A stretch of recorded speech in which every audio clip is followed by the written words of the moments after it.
కాసింత స్మరణం చేయాలి కాబట్టి ఇంతసేపు వృత్రాసురోపాఖ్యానాన్ని ఒక కథగా చెప్పాం. రోజు మొట్టమొదట చిన్న కథ ఎందుకు చెప్తున్నానంటే, చిన్న కథ అంటే సారభూతమైనదే అయినప్పటికీ ముందు ఎందుకు చెప్తున్నానంటే, మన భారతీయ కాలమానం ప్రకారం 6 అంటే 6:30 అవుతుంది, 6:30 అంటే 7 అవుతూ ఉంటుంది. సహజమే, అది మనకు ఉండాల్సినటువంటిదే కదండి. జపాన్లో లాగా అమెరికాలో లాగా మనం ఉండకూడదు. మనది భారతదేశం. మీరైనా మేమైనా ఇంచుమించు అలాగే సమయ పాలన చేస్తూ ఉంటాం. కాసింత అందరూ కూడా రావడానికి వీలుగా ఉండేలాగా మీరు గమనిస్తే మీకు అర్థమవుతుంది. రోజు కూడా ముందు కాసింత ఏదో చిన్న కథ చెప్తున్నాను. ఆ విధంగా చెప్పినటువంటి విషయమే ఇదంతా కూడా. ఇక ఇప్పుడు ముఖ్యంగా ఈ రోజు చెప్పాలనుకున్నటువంటిది ప్రహ్లాదోపాఖ్యానం. ప్రహ్లాదోపాఖ్యానం పరమాద్భుతమైనటువంటిది, చాలా గొప్పది, విన్నవాళ్ళకి శ్రేయస్సును చేకూర్చేటువంటిది. ఇందులో ప్రహ్లాదుడి యొక్క భక్తి, హిరణ్యకశిపుడి యొక్క భోగేచ్ఛ, నరసింహుడి యొక్క భక్తానుగ్రహ తత్పరత, దేవతల యొక్క కష్టాలు, బ్రహ్మగారి తొందరపాటు అన్నీ కూడా ఈ కథలో కనబడుతూ ఉంటాయి. చాలా అద్భుతమైనది. మొత్తానికి ప్రహ్లాదోపాఖ్యానం ఎక్కడ ఎవరికి చెప్పారన్నది ప్రశ్న. భాగవతంలో పరీక్ష మహారాజుకి శుకుడు చెప్పాడని అనుకుంటున్నాం కదా, అలాగే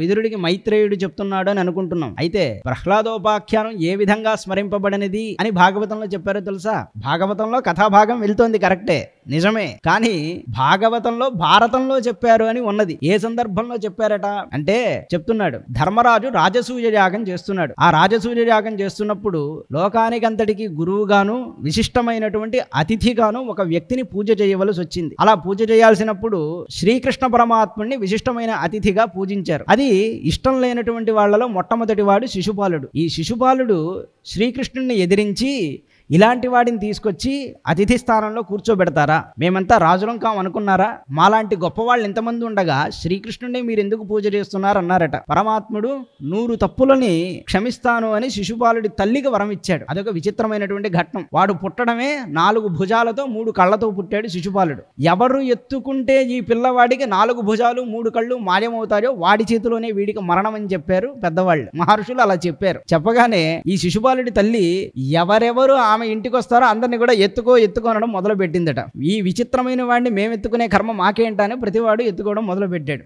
చిట్ట చివరికి కృష్ణుడు ఎత్తుకోగానే ఆ 2 భుజాలు అంతర్ధానం అయిపోయి 3 కళ్ళు అంతర్ధానమై 2 కళ్ళు వచ్చాయి. ఆహా, స్వయంగా కృష్ణుడి చేతిలోన వీడి చావు అనుకున్నది ఆమె. అనుకుని నాకు పుత్రభిక్ష పెట్టవయ్యా అని అడిగింది.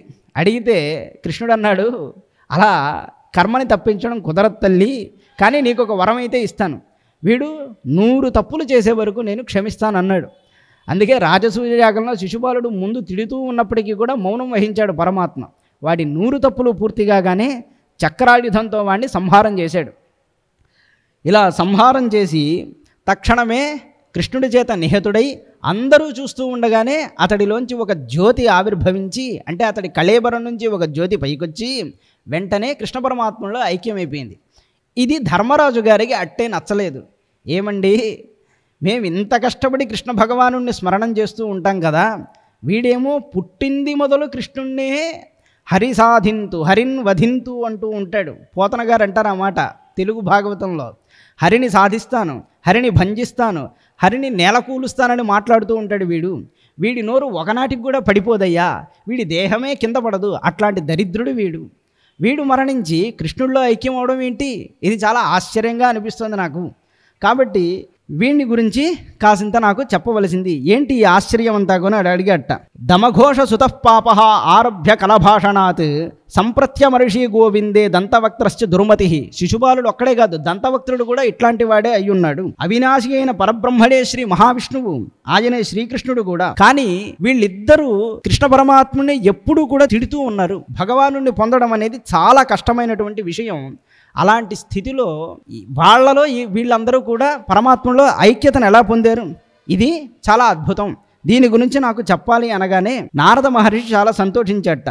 నాయన, నిందన స్తవ సత్కారం యక్కారార్థం కలేవరం ప్రధాన పరయోరాజన్ నవివేకేన కల్పితం అన్నాడు. నిందన స్తవ సత్కారాణ్యన్ కారార్థం కలేవరం అంటున్నాడు. అంటే ప్రకృతికి పరమాత్మకి ఉన్నటువంటి తేడా అనేదాన్ని సామాన్యులు తెలుసుకోలేరయ్యా అని చెప్పాడు. ఉదాహరణకి ఒక బల్బు ఉంటుంది.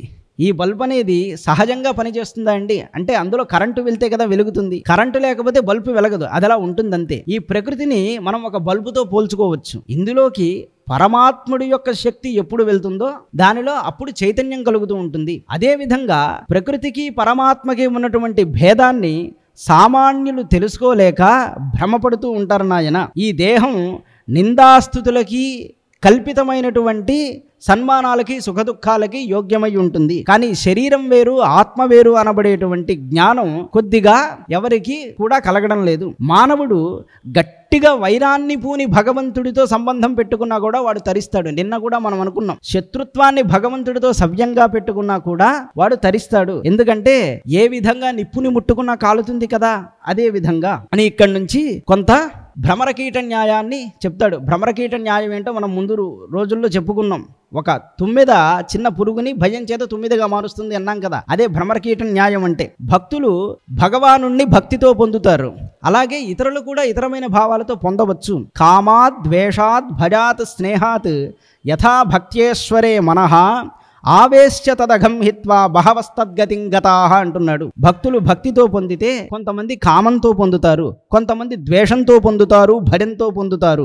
స్నేహంతో పొందేటువంటి వాళ్ళు కొంతమంది భగవానుని యందే మనసు నిలిపి వాళ్లలో ఉన్న దోషాలను పరిహారం చేసుకుని ఆయన్ని పొందేవాళ్ళు కొంతమంది.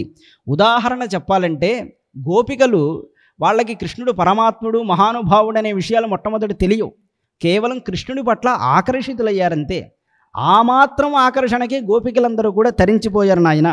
కంసుడు స్వయంగా మేనమామైనటువంటి కంసుడు ఎప్పుడూ కృష్ణుని భయంతో తలుచుకున్నాడు. ఆ భయం కారణంగా ఆ కంసుడు ఏం చేస్తున్నా ఎక్కడెక్కడైనా కృష్ణుడే కనబడేటువంటి వాడు. ఆ కారణం చేత కంసుడు తరించాడు. ఈ శిశుపాలుడు మొదలైన రాజులున్నారే, ద్వేషం చేత తరించాడు. బంధుత్వంతో యాదవులు తరించారట. మా బావ, లేకపోతే మా తమ్ముడు, మా అన్న, మా మరిది అనుకుంటూ అక్కడున్న వాళ్ళంతా ఆ విధంగా తరించారయ్యా. మేము అంటే మహాయోగులమైన మేము భక్తితో ఈశ్వరుడి యందు మనసు నిలిపి తరించామయ్యా. పరమేశ్వరుడి పట్ల చేసే 5 రకాలైనటువంటి భావాలలో ఇప్పుడు చెప్పినటువంటి భావాలు 5 ఉన్నాయి కదండి. ఈ 5 రకాలైన భావాలలో ఏ విధంగానైనా తరింపవచ్చు అని చెప్పాడు. అయితే ధర్మరాజు ఒక ప్రశ్న వేశాడు. పూర్వం వేణుడు అనబడే ఒక రాజు ఉండేవాడండి. ఈ వేణుడు అనబడే రాజు కూడా ఇలాగే తిట్టాడు కదా కృష్ణ పరమాత్ముడిని. తిట్టినప్పుడు ఆయన్ని మహర్షులందరూ నరకంలో వేశారు. అతడు సద్గతిని పొందలేదు కదా, దానికి కారణం ఏంటి అని అడిగాట. అడిగితే నాయనా, వాడు గర్వించి తానే భగవంతుణ్ణి అనే స్థితిలో ఉన్నాడు తప్ప భగవంతుణ్ణి ద్వేషంతో కూడా వాడు తలంచలేదు, అందుకే వాడు అలాంటి స్థితిని పొందారు అని చెప్పారు.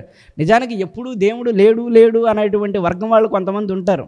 వాళ్ళకు కూడా సద్గతి కలుగుతుందో ఏమో, ఎందుకంటే నిరంతరం ఈశ్వర చింతనమే కదా చేస్తూ ఉంటారు. ఎప్పుడు భక్తులను నింద చేస్తూ ఉంటారు, ఈశ్వరుడు లేడు అని చెప్తూ ఉంటారు. అందువల్ల ఎవరి కర్మగతి ఎటువైపు వెళ్తుందో మనం అట్టే ఠక్కున నిర్ణయం చేయలేం. ఏదో ఒక రూపంలో ఈశ్వరుడు అనుగ్రహిస్తూ ఉంటాడు. ఇదంతా చెప్తూ ఈ సందర్భంలోనే నీకు ఈ శిశుపాలుడి యొక్క జన్మరహస్యాన్ని చెప్తాను అని చెప్పడం మొదలుపెట్టాడు. ఒకానొక సందర్భంలో ఏకదా బ్రహ్మణః పుత్రాః, బ్రహ్మగారి యొక్క పుత్రులైనటువంటి సనక సనందనాదులు వైకుంఠానికి వెళ్ళారు. అక్కడ 5 సంవత్సరాల పిల్లల్లాగా ఉండేటువంటి వీళ్ళు వైకుంఠ ద్వారపాలకుల ద్వారా అడ్డగింపబడ్డారు. ఈ కథను మనం ఇంతకుముందు అనుకున్నాం కాబట్టి ముందుగా సంగ్రహంగా చెప్తున్నాను. అడ్డగింపబడిన వాళ్ళై ఆ జడి విజయుల్ని శపించారు. ఆ శపించినటువంటి వాళ్ళలో శిశుపాలుడే పూర్వకాలంలో హిరణ్యకశిపుడై పుట్టాడు నాయన అన్నారు. వీళ్ళవి 3 జన్మలు, హిరణ్యాక్ష హిరణ్యకశిపులు. అందులో హిరణ్యాక్షుడు తమ్ముడుగా పుట్టాడు, హిరణ్యకశిపుడు అన్నయ్యగా పుట్టారు. వీళ్ళిద్దరూ కూడా కవల పిల్లలు అని గమనించాలి. కవల పిల్లల్లో ఎవరు పెద్దవారు అనేది ప్రశ్న కదండి. ఎందుకంటే సహజంగా ఏదైనా మనం కర్మాచరణం చేసేటప్పుడు ఇంటికి పెద్దవాడు కదండి కర్మ చేస్తూ ఉంటాడు. అలాంటప్పుడు కవల పిల్లలు పుడితే ఎవరిని పెద్దవాడిగా స్వీకరించాలి, ఇది తెలుసుకోవాల్సింది. తల్లి గర్భం నుండి ముందు బయటకు వచ్చేటువంటి వాడిని చిన్నపిల్లవాడు అంటారు కవల పిల్లల్లో. ఎందుకంటే పురుషుడి యొక్క తేజస్సు 2గా విభజ్యమానమై ముందుగా పొదగబడుతున్నటువంటి తేజస్సు ఏదుందో అది పెద్దది. అందుకు తల్లి గర్భంలో మొట్టమొదటి వచ్చినవాడు కవల పిల్లల్లో చిన్నవాడు అవుతాడు, 2వ వాడు పెద్దవాడు అవుతాడు అన్నాడు. ఇది రహస్యం. సరే, మొత్తానికి అదలా ఉంచితే హిరణ్యాక్ష హిరణ్యకశిపులు కవలలయ్యా.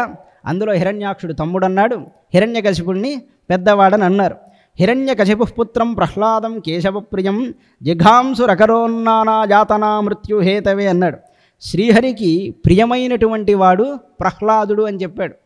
ముందు మనం వరాహావతార వృత్తాంతాన్ని చదువుకున్నప్పుడు, ఈ వేదిక మీద చెప్పుకున్నప్పుడు కశ్యప ప్రజాపతి ఇచ్చిన వరం గుర్తున్నదా? దితికి ఒక వరం ఇచ్చాడు. నీ కడుపులో పరమ క్రూరులైన వాళ్ళు ఇద్దరు జన్మిస్తారు నువ్వు చేసిన దుర్మార్గానికి, కానీ హరిభక్తుడైన ఒకడు మాత్రం నీకు మనవడిగా పుడతాడన్నాడు. ఆ మనవడే ప్రహ్లాదుడి రూపంలో పుట్టాడు. ఈ హిరణ్యకశిపుడు ఆ ప్రహ్లాదుని అనేకమైన వేదనలకి గురి చేశాడు. సర్వభూతాత్మభూతంతం ప్రశాంతం సమదర్శనం భగవత్తేజసా స్పృష్టం నాశక్నోద్ధంతుముద్యమై అన్నాడు. సర్వవ్యాపకమైన పరబ్రహ్మాన్ని దర్శించేటువంటి జ్ఞాని అన్నాడు. ఈ సర్వవ్యాపకమైన పరబ్రహ్మ అంటే ఏంటండి? సర్వవ్యాపకమైన పరబ్రహ్మ అంటే మనం ఆలయంలో చూస్తూ ఉంటాం కదా భగవంతుణ్ణి. మనం ఆలయంలో భగవంతుణ్ణి ఎలా చూస్తామో పండితుడు జ్ఞాని అయిన వాడు అంతటా ఈశ్వరుణ్ణి చూడగలుగుతాడు. అదే అంతటా భగవద్ దర్శనం అంటే. అగ్నిర్దేవో ద్విజాతీనాం మునీనాం హృది సంస్థితం అన్నారు. అగ్నిలో విప్రుడైనటువంటి వాడు యజ్ఞం చేస్తూ భగవంతుణ్ణి చూస్తాడట. అయితే అగ్నిర్దేవో ద్విజాతీనాం మునులు తపస్సు చేసేటువంటి వాళ్ళు హృదయంలో దర్శనం చేస్తూ ఉంటారు. ప్రతిమా స్వల్పబుద్ధీనాం సామాన్యులమైనటువంటి మనమంతా కూడా ఒక ప్రతిమని పెట్టి అందులో భగవంతుణ్ణి దర్శనం చేస్తూ ఉంటాం. ఇంకెక్కడా భగవంతుణ్ణి దర్శించగలిగే శక్తి మనకి ఉండదు. కానీ పండిత సమదర్శిన అన్నారు. అత్యంత జ్ఞానులైన వాళ్ళు అంతటా కూడా భగవంతుణ్ణి దర్శనం చేస్తూ ఉంటారు. ఇలాంటిది ప్రహ్లాదుడు అంత గొప్ప స్థితిలో ఉన్నాడు. తతస్థౌ రాక్షసౌ జాతౌ కేశిన్యాం విశ్రవస్సుతౌ రావణ కుంభకర్ణశ్చ సర్వలోకోపతాపనౌ. రావణ కుంభకర్ణులుగా పుట్టి రావణుడి చేత నిహతులయ్యారయ్యా. ఇక వైరానుబంధ తీవ్రేణ ధ్యానేనాచ్యుత సాత్మతం. వీళ్ళకి ఎలా సద్గతి కలిగింది అంటే శత్రుత్వం అనే నెపంతో హరి మీదనే వీళ్ళు భక్తిని ఉంచారు. ఈ కారణం చేతనే వాళ్ళు గొప్పదనాన్ని పొందారు. మొత్తానికి ఈ విధంగా వరాహ రూపాన్ని ధరించి హిరణ్యాక్షుణ్ణి స్వామి సంహారం చేసిన తర్వాత హిరణ్యకశిపుడు అనేటువంటి రాక్షసుడు మాత్రం చాలా కోపంతో ఊగిపోయాడు. ఎందుకంటే నా తమ్ముణ్ణి దొంగ దెబ్బ తీశాడు ఈ నారాయణుడు అనే భావంతో చాలా గట్టిగా ఉన్నాడట. ఆ సందర్భంలో కోపంతో రాక్షసులందరినీ కూడా ఒకచోట సమావేశపరిచాడు హిరణ్యకశిపుడు.